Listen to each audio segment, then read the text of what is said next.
sudah diproses ya. Saat ini sedang dalam pendalaman penyelidikan dari proses yang ditangani oleh Polres, diasistensi oleh Polda ya, kalau tidak salah. Saat ini sedang berjalan. Saya kira hal yang seperti itu kita transparan. Ya. Kami KPAI sangat prihatin ya, karena anak-anak ini seharusnya mendapatkan perlindungan dari aparat penegak hukum, namun malah justru meregang nyawa. Nah, kami masih nyalir dalam kejadian ini ada dua jenis anak. Satu anak korban kekerasan fisik yang menjadi korban, kemudian yang kedua adalah anak saksi, adalah kakak dari korban yang ada di lokasi dan memerlukan pendampingan secara psikologis. Untuk anak yang meninggal dunia, tentu saja kami berharap ada proses otopsi, kemudian juga tim dokter bisa membantu untuk mencari tahu penyebab kematiannya dengan jelas. Ya, kemudian kami juga berharap bahwa keluarga korban tidak mendapatkan intimidasi, kemudian juga tidak mendapatkan ancaman, karena ini sudah dijamin dalam Undang-Undang Perlindungan Anak di pasal 59A. Kemudian untuk oknum pelaku kami berharap kami sudah berkoordinasi dengan Kompolnas dalam hal ini untuk bagaimana proses hukum tetap berjalan, baik sidang etik ataupun juga sidang secara pidana, karena di dalam kasus ini ada anak yang sampai meninggal dunia. Tentu saja kami berharap tidak ada lagi kejadian.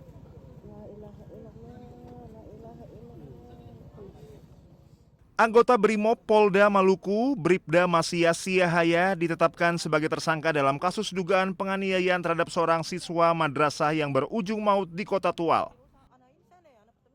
Bribda Masya Siahaya dijerat pasal pidana dan kode etik Polri. Proses hukum terhadap oknum Brimob tersebut terus berjalan. Tersangka telah diberangkatkan ke Polda Maluku untuk menjalani proses hukum dan etik. Pemeriksaan internal kini dilakukan bidang profesi dan pengamanan.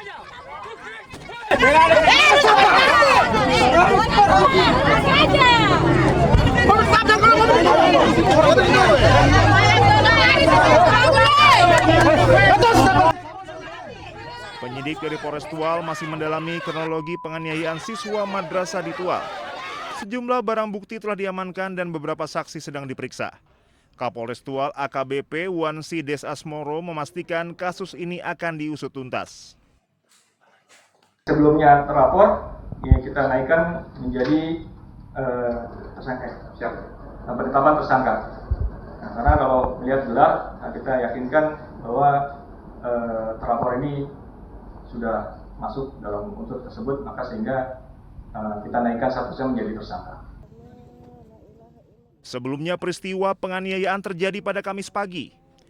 Saat itu korban bersama kakaknya melintasi jalan menurun di sekitar RSUD Maren menggunakan motor masing-masing.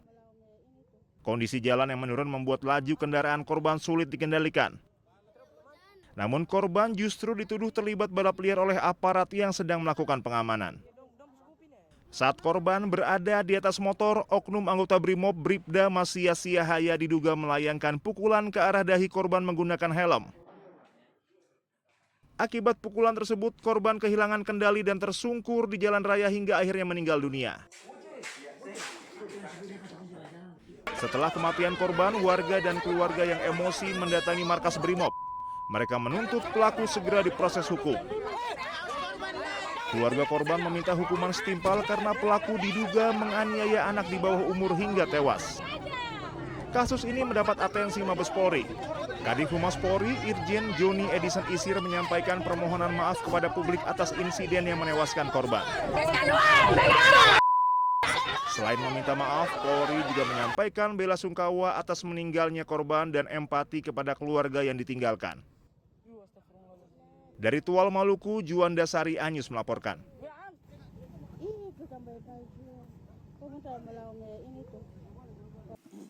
Kan teman-teman banyak yang ngeledekin, oh Indonesia jelek gitu. Termasuk waktu yang kemarin tuh. Yang dia bilang anaknya jangan warga negara Indonesia. Mungkin 20 tahun lagi dia akan nyesel, karena 20 tahun lagi kita akan bagus banget.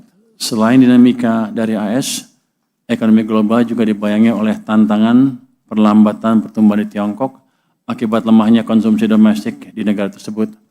Namun di tengah latar belakang tersebut, ekonomi dunia menunjukkan resiliensi yang dimotori oleh negara berkembang.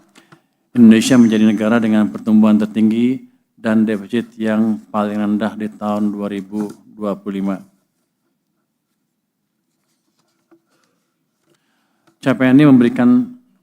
Capaian ini semakin bermakna karena kita berhasil menjaga rasio defisit dan rasio utang pada level yang jauh lebih aman dan terkendali dibandingkan dengan banyak negara peers kita.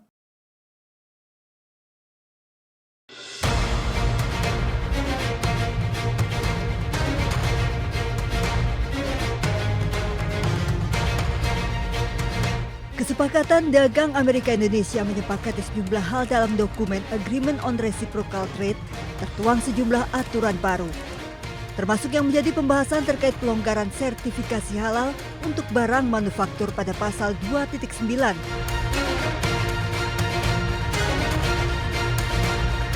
Indonesia harus membebaskan produk Amerika dari setiap persyaratan sertifikasi dan label halal.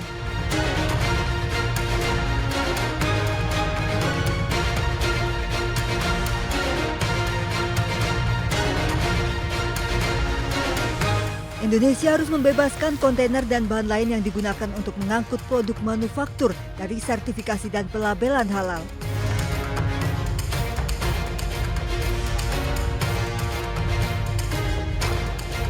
Indonesia tidak boleh memberlakukan persyaratan pelabelan atau sertifikasi produk non-halal.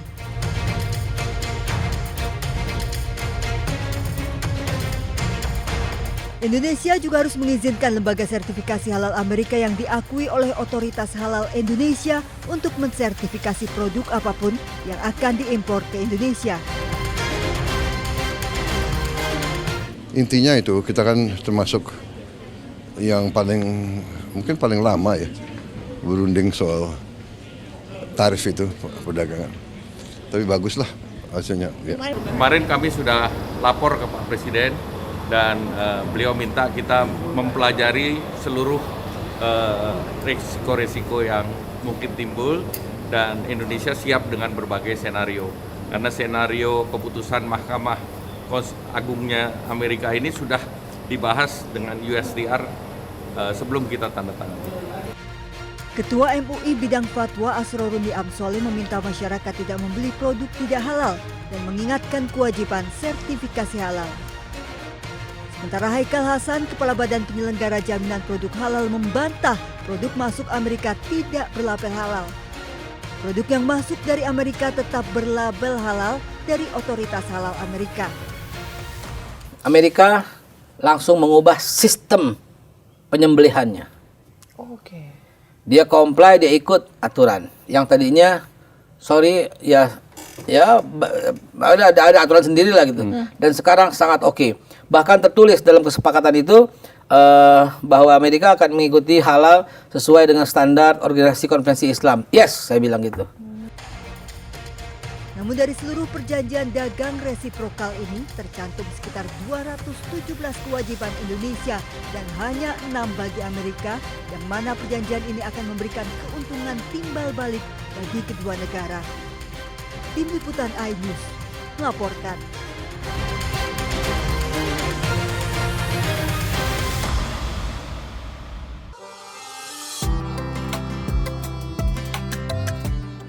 Badan Amil Zakat Nasional resmi menetapkan nilai batas minimum zakat pendapatan dan jasa tahun 2026. Ketentuan ini tertuang dalam keputusan Ketua Basnas nomor 15 tahun 2026 tentang nilai nisab zakat pendapatan dan jasa tahun 2026. Hasil batasan minimum zakat pendapatan diputuskan senilai Rp91.681.000 per tahun atau setara dengan Rp7,6 juta per bulan. Nilai ini setara dengan 85 gram emas dengan acuan emas 14 karat dan asumsi harga rata-rata emas selama tahun 2025.